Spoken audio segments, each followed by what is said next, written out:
आज हमारा जो टॉपिक है वो सुहेल अज़ीमाबादी। सुहेल अज़ीमाबादी पैदा हुए हैं 1911 ईस्वी में और इनकी वफ़ात हुई है राउंड फिगर में 1980 में। सुहेल अज़ीमाबादी को जब भी हम कोई शख्सियत के बारे में पढ़ते हैं तो उसको हम 4 खानों में बांट के पढ़ते हैं। पहला है नंबर 1, 4 बातें जानते हैं। नंबर 1 पैदाइश, ठीक है। नंबर 2 हम इसके बारे में पढ़ेंगे तो तालीम और तरबियत, तो तालीम और तरबियत। नंबर 3 में हम पढ़ेंगे इसके बारे में हम हयात व खिदमात। उसके बाद हम इसके बारे में पढ़ेंगे कि वफ़ात, कहाँ इनकी वफ़ात हुई। पैदाइश के सिलसिले में हम ये देखें कि इनके डेट मालूम हो गया कि 1911 में पैदा हुआ और 1980 में इनकी वफ़ात हुई। ये तो बुनियादी बात है। पैदाइश के सिलसिले में कई बातें हैं कि कहाँ पैदा हुआ, किसके घर में पैदा हुआ, कौन है वो, यानी इलाका क्या है। तो इनके वालिद का नाम ज़रूरी है। इनके वालिद का नाम है मीर हबीबुर रहमान। उसके बाद इनका घर है वो है शाहपुर भदौल। भदौल इनका गांव है। ये तो इनका गांव और इनके वालिद का नाम है सुहेल अज़ीमाबादी जो हम जान रहे हैं। तो इनके वालिद ने इनका नाम सुहेल नहीं रखा था, इनके वालिद ने इनका नाम मुजीबुर रहमान रखा, सैयद मुजीबुर रहमान। तो अगर इस हैसियत से हम देखें तो इसको याद करने के लिए इस तरह से तो हम जान लिए कि मोटी बात कि सैयद मुजीबुर रहमान उनका असल नाम है, वालिद का नाम मीर हबीबुर रहमान है और उनका घर शाहपुर भदौल है। पैदाइश के सिलसिले में हमको 2 तरह के क्वेश्चन पूछते हैं। पहला क्वेश्चन तो हमसे पूछता है कब, दूसरा प्रश्न होता है कहाँ। तो ये 2 प्रश्न को अगर हम हल करना चाहें, 2 सवाल को अगर हम हल करना चाहें तो हमको इतनी बातें जाननी पड़ती हैं। मीर हबीबुर रहमान के बेटे सैयद मुजीबुर रहमान सुहेल अज़ीमाबादी, पूरा नाम आ गया, की पैदाइश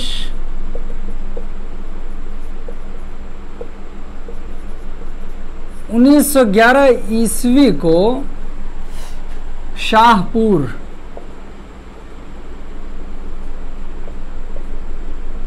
भदौल के ज़िला पटना में हुई। ये एक लाइन है जो आपको याद करना है। इसके सवालात अगर देखिए तो सवाल इस तरह से पूछता है कि सुहेल अज़ीमाबादी के वालिद का नाम क्या है। तो मीर हबीबुर रहमान, सुहेल अज़ीमाबादी के वालिद का नाम है। सुहेल अज़ीमाबादी का असल नाम क्या है? तो असल नाम सैयद मुजीबुर रहमान है। फिर इसमें ये पूछा जाता है कभी कभी सैयद मुजीबुर रहमान सुहेल अज़ीमाबादी में तखल्लुस कौन सा है? तो सुहेल तखल्लुस है। उसके बाद है कि सुहेल अज़ीमाबादी की पैदाइश कब हुई, किस गांव में हुई। अगर गांव पूछे तो ये है और ज़िला अगर पूछे तो वो है पटना। इसमें अगर आप देखें तो मोटे तौर पर 4 बड़े बड़े प्रश्न हैं, 4 सवालात हैं। पहला सवाल तो है कि मुजीबुर रहमान हबीबुर रहमान, दूसरा सवाल है मुजीबुर रहमान, तीसरा सवाल है 1911 ईस्वी, चौथा सवाल है पटना। तो ये चारों सवाल है कि किस ज़िला से सुहेल अज़ीमाबादी का ताल्लुक़ है, पटना किस गांव से ताल्लुक़ है, वो शाहपुर भदौल से, और कब पैदा हुए 1911 ईस्वी में। उनका असल नाम क्या है? सैयद मुजीबुर रहमान किसके बेटे हैं या कि उनके वालिद का नाम क्या है? सैयद मुजीबुर रहमान। तो कब और कहाँ का ये जो सवाल था उसका जवाब इन 2 लाइनों में। उसके बाद तालीम और तरबियत। अब इससे देखो कि जब ये यहाँ पैदा हुआ है भदौल में, तो उनकी तालीम भी आसपास वहीं पर हुई होगी। तो उससे पहले, तालीम से पहले मसला किसका था? तरबियत का, परवरिश का। इनकी परवरिश, इनका हुआ था कि इनके वालिदा का इंतकाल हो गया, तो इनके नानिहाल में इनकी परवरिश हुई है। कहाँ पर? नानिहाल, यानी नानी के घर में। नानिहाल में सुहेल अजीमाबादी की परवरिश हुई।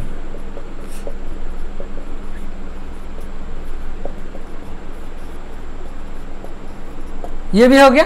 परवरिश कहाँ हुई? तो परवरिश नानिहाल में हुई। अब उसके बाद है कि ये पार्ट है जो अलग पार्ट था। अब उसके बाद है तालीम। इनकी तबीयत पढ़ने में माइल नहीं हुई। किताब में लिखा है कि उस्ताद तबा की वजह से ये ज़्यादा पढ़ नहीं सके। पटना ही में एक मदरसा है जिसका नाम है शमशुल हुदा। नाम सुने हो? पटना ही में शमशुल हुदा, वहाँ पर इन्होंने तालीम हासिल की है। मदरसा शमशुल हुदा,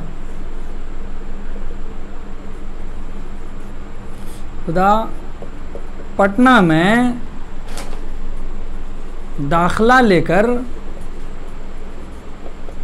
इब्तदाई तालीम हासिल की। इब्तदाई तालीम हासिल की। लेकिन ये आपसे पूछा जाए कि किस मदरसे में सुहेल अजीमाबादी ने तालीम हासिल की, तो वो मदरसा शमशुल हुदा में हासिल की है। इसके बाद ये अपनी पढ़ाई छोड़कर कहीं और चले गए। तो अब उसके बाद बारी आती है हयात और खिदमात की। वैसे तो ज़िंदगी यहाँ से इनकी चली रही है। 1911 से हयात माने ज़िंदगी, यहाँ से इनकी ज़िंदगी तो शुरू हो गई है, लेकिन असल में यहाँ पे हमको बताना है कि खिदमात, कि उन्होंने क्या क्या काम किए हैं, इसी को हम कहते हैं खिदमात। तो इन्होंने सुहेल अजीमाबादी मुल्क के मुख्तलिफ इल्मी मराकिज़ में रहे। अब देखिए, तो इल्मी मराकिज़ में शुमार होता है हैदराबाद का। हैदराबाद में रहे, मुजफ्फरनगर में रहे, इसी तरह से सुहेल अजीमाबादी दिल्ली जैसे शहर में रहे। ये वो जगह हैं जहाँ जो इल्मी मराकिज़ उस वक्त कहलाते थे। यहाँ पर रहे, यहाँ से यानी बिहार से ये जा कर के वहाँ पर बहुत दिन तक इन्होंने काम किया। तो दिल्ली पहुँचने के बाद इन्होंने ऑल इंडिया रेडियो ज्वाइन किया। ऑल इंडिया रेडियो को ज्वाइन किया। रेडियो, लेकिन इस दौरान सुहेल अजीमाबादी कुछ न कुछ लिखा करते थे। अपने लिखने का काम इन्होंने जारी रखा। इन्होंने बीच में शायरी भी शुरू की थी, लेकिन शायरी की तरफ इनकी तबीयत माइल नहीं हुई। इसी शायरी की वजह से सुहेल तखल्लुस करते थे, लेकिन वहाँ पर भी इनको कामयाबी हासिल नहीं हुई। कामयाबी इनको कहाँ हासिल हुई? अफसाना निगारी की तरफ। तो यहाँ पर ये प्रोग्राम में भी रहते थे, लेकिन यहाँ पर भी लिखा करते थे। इन्होंने अपने बहुत सारे अफसाने लिखे। ये खिदमात में ना बहुत सारे अफसाने लिखे। दिल्ली में ही रहते हुए इन्होंने एक अखबार जारी किया। उस अखबार का नाम है साथी। अखबार जारी किया, अखबार का नाम साथी है। ये असल में ये एग्जाम में पूछता है कि सुहेल अजीमाबादी ने किस अखबार का इजरा किया। कौन सा अखबार सुहेल अजीमाबादी ने शाये किया या जारी किया था? तो अखबार का नाम याद हो गया, वो अखबार है साथी। फिर सुहेल अजीमाबादी इन सब शहरों में आए, यहाँ दिल्ली को छोड़ा, इन सब शहरों में आए। फिर जो वो अफसाना लिखने का काम कर रहे थे, अपने अफसाने में तकरीबन 125 अफसाने इन्होंने लिखे। इनके अफसाने की तादाद 125 पहुँचती है।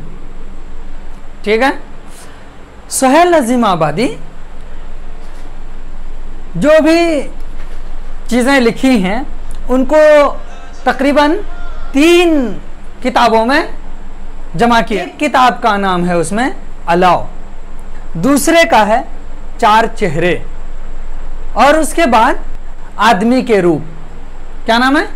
आदमी के रूप। तो अलाव, चार चेहरे, आदमी के रूप, ये इनकी किताबें हैं। फिर इसके बाद सुहेल अजीम आबादी ने एक नॉवेल की किताब लिखी।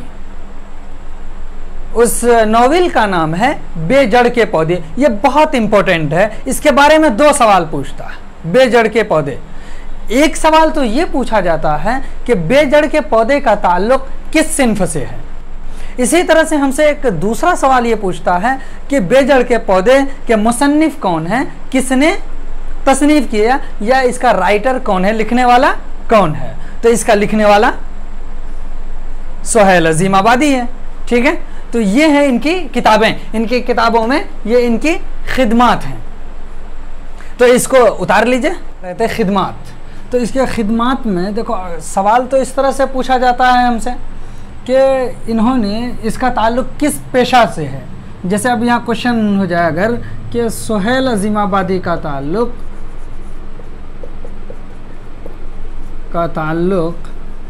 किस पेशा से है। ऑप्शन रहे सहाफ़त, बी में खिताबत, सी में तबाबत, डी में किताबत। अब तो हमको सबके बारे में मालूम होना चाहिए, हम तो उसके बारे में पढ़े हैं। यहाँ पर करेक्ट ऑप्शन है कि ए सहाफ़त, यानी जो काम हम कर रहे होते हैं, जैसे कि कोई अखबार में, रोज़नामा अखबार में उन्होंने काम किया है और फिर ऑल इंडिया रेडियो में काम किया है। इस काम के करने को आम तौर पे जर्नलिज्म कहते हैं। ठीक है, इसी जिसको हम हिंदी में पत्रकारिता कहते हैं। ये काम इन्होंने किया ना। रोज़नामा साथी जो अखबार था उन्होंने शाये किया है, इजरा किया था। इसी वजह से इस पेशा से इनका ताल्लुक था और उस पेशा को हम क्या कहते हैं? सहाफ़त। ठीक है, नंबर एक में तो ये बात हो जाएगी, सहाफ़त से इनका ताल्लुक है। किनका? सुहेल अजीम आबादी का। दूसरे नंबर पर हम कहेंगे कि सुहेल अजीम आबादी अफसाना लिखते थे, तो इनका ताल्लुक किससे है? अफसाना निगारी से है, यानी अफसाना लिखते थे। इसी तरह से तीसरे नंबर पर हम क्या कहेंगे? नॉवेल भी लिखा, तो नॉवेल निगार भी हैं। तो हम यही बोल रहे हैं कि सहाफ़त में इन्होंने एक काम क्या किया है? साथी अखबार निकाला है, यानी यह साथी क्या है? रोज़नामा अखबार है। ठीक है, उसके बाद अब बोल रहे हैं कि अफसाना निगारी भी उन्होंने की है। अफसाना निगारी में हम अभी नाम क्या क्या लिए? एक नाम लिए हम अलाव लिए, इसी तरह से दूसरा नाम लिए हम आदमी के रूप, इसी तरह से तीसरा चार चेहरे। ये उनके अफसाने की किताबें हैं। उसके बाद उनके नॉवेल की किताबें हैं। एक उनके नॉवेल की किताब का नाम बेजड़ के पौधे, उनकी किताब है। अब उसके अलावा, इसके अलावा, यानी इन तीन किताबों के अलावा तकरीबन 125 अफसाने लिखे हैं। मोटे तौर पर हमको ये पता चला कि सुहेल अजीम आबादी की पैदाइश 1911 ईस्वी में पटना के शाहपुर भदौल में हुई। वहीं पर उनकी इब्तिदाई तालीम मदरसा शमशुल हुदा में हुई। फिर उसके बाद सुहेल अजीम आबादी दिल्ली चले गए, मुजफ्फरपुर में रहे, हैदराबाद में रहे और फिर वहाँ से श्रीनगर उनका तबादला हो गया ऑल इंडिया रेडियो के थ्रू। तो दिल्ली में रहते हुए सुहेल अजीम आबादी ने वहाँ पर एक रिसाला, एक अखबार जिसका नाम है साथी, ये जारी किया। फिर इसके बाद सुहेल अजीम आबादी जो मुख्तलिफ इल्मी मराकिज़ में रहे, वहाँ पर अफसाने लिखते रहे। इसके अलावा यानी इन्होंने सहाफ़त का काम किया, सहाफ़त के पेशे से इनका ताल्लुक़ रहा।